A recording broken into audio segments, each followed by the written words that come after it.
హరి ఓం ఓం ఓం ఓం శ్రీ పరమాత్మనే నమః.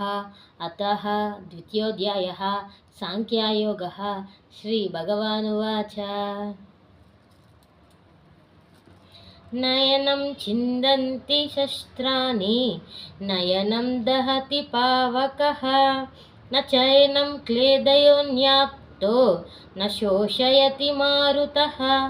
తాత్పర్యం: ఈ శ్లోకంలో కూడా పరమాత్మ ఆత్మ గురించి చెప్తున్నారు.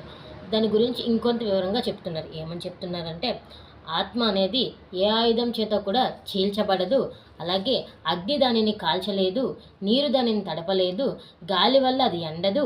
ఇది ఆత్మ యొక్క స్థితి, ఇదే దాని యొక్క నిజస్థితి. ఏది కూడా ఆత్మని ఏమీ చేయలేదు అని చెప్పారు. అదేవిధంగా ఆత్మలాగే మన మనస్సు కూడా అదే విధంగా ఉంటుంది. ఎందుకంటే మన మనసు అనేది ఏ పదార్థంతో కూడా తయారు చేయబడలేదు కదా అని చెప్పారు.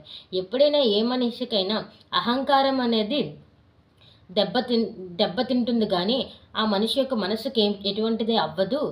ఆ విధంగానే అంటే ఆ మనస్సు అనేది చాలా సూక్ష్మంగా ఉంటుంది ఒక శరీరంలో.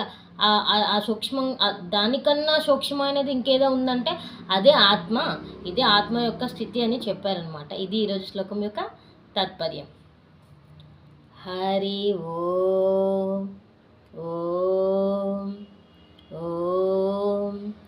హరే కృష్ణ.